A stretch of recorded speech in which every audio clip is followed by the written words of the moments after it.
You seen that press conference. Dame basically said, how do I get 55 and lose on the road? That's basically what he said. Right. You can't have 55 points in the playoffs on the road and lose a game.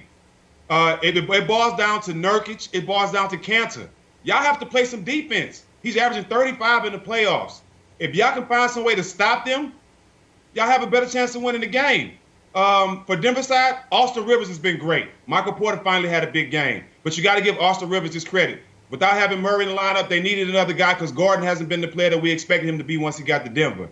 But Austin Rivers has stepped up. But Dame Lillard cannot get 55 points on the road and lose that game. And you saw the frustration all in his face. So, yeah, and I don't blame him for the frustration. And luckily, the Lakers game was so awful, I think a lot of America did what I did and said, okay, I'm going to turn this one off or change screens and focus on this. And what you saw from Damian Lillard was totally unprecedented. Damian Lillard now has, as far as most threes in a playoff game, the fourth most ever, the third most ever. Second most ever is Klay Thompson's epic Game 6 against Oklahoma City in 2016. And then last night, the most ever. This was the seventh most points ever scored in any playoff game of all time. And what you saw in overtimes, though, Wilds, is what there's a number and there's an image. The number is this: 6 of 8 for 17 points. That's what Dame was in overtimes. 1 of 14 for 2 points. That's what all of his teammates were in the 2 overtimes. And then at the end of the second overtime, Robert Covington, Dame gets him a dunk. He literally misses the dunk.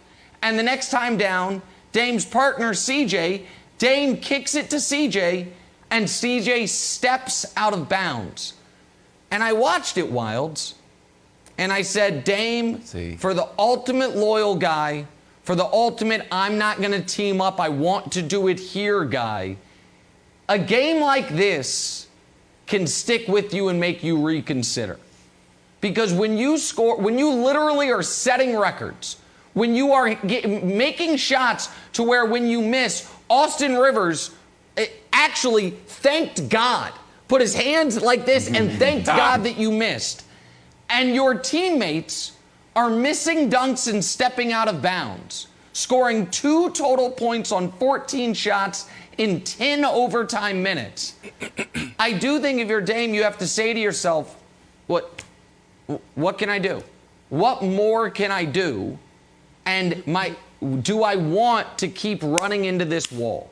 Because he was perfect last night, and it wasn't enough. And they weren't playing an all-time great team.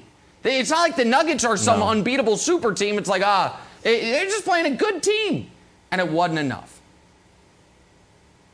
So Stack, I want to ask you this. Because I also, like Nick, have sort of it leaves a sour taste in my mouth to watch a great performance and kind of spin it forward and be a little bit negative. But I also have to be honest.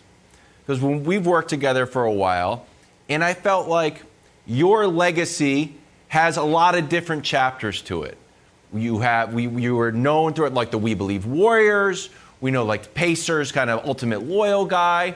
But when we first started working, we'd be like, an NBA champion, Steven Jackson is here. And you would talk about the Spurs, and you'd have the ring.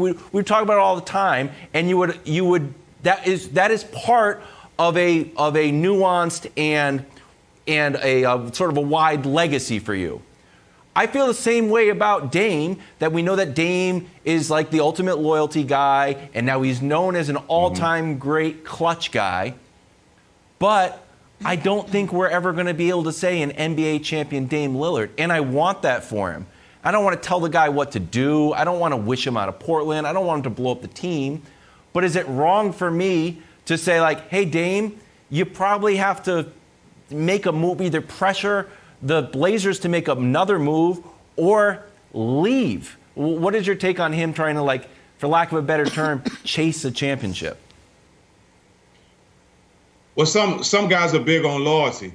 Me personally, I would love to see him win the championship. I would love to see him go somewhere else and play if it don't happen here.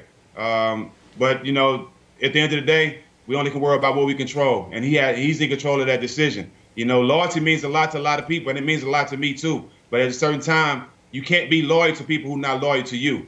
You know what I mean? And that's what it is. Dame can say he's loyal to this team, but I guarantee, you know, 10 years from now, his jersey might be retired there, but the loyalty won't be there with that team. You know, they're going to move on and try to find another Damian Lillard. And that's just the truth. I would love to see him a champion.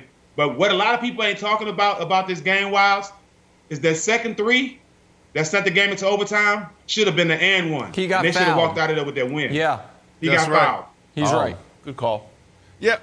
Stack, let's stay on this conversation because I'm a big fan. I'm a big fan of the show. Love all the smoke. And when you watch the show, every time you guys have Kobe, AI, I mean, you had D Wade, you always say, you know, man, this is a real one, a real one, a real one. And so Dame, I think he's considered a real one in your book, right? And so is this real going wrong where this dude dropped 55 points? He's been doing it for years. He's been having these monster games and these monster performances, but they just can't get over the hump. So to Wild's point, you know, I don't want him to go somewhere else and chase championships, but when is enough enough? Is this real going wrong? Yeah, shout out to Brookfield in the Bay. That's where he's from. Damon's definitely a real one. No question about it. He's a real one. I think it's guys like me and you, B, that want to see him win. He's such a great player. You know, he's exciting to watch. He dedicates so much of his life to the game, and the way he plays, he's definitely the most clutch player in the game right now. You know, him and KD. But what he's doing right now is unbelievable, man. And we just want to see him win. I know what it feels like to hold that trophy up. And there's no better feeling in the world after you've given your whole life to something to say that you was a champion, that you were the best at it for at least 1 year. And I know in the back of his mind he's thinking that, but at the end of the day, when your family's taken care of, when you play basketball for a job for your whole life, a lot of things like that don't matter. As long as your family's straight, a lot of people take that into consideration over a championship. Thanks for watching. Subscribe here to get the latest from the show. Also, be sure to check out more of the best clips from First Things First, or go watch a few segments from our other shows on FS1.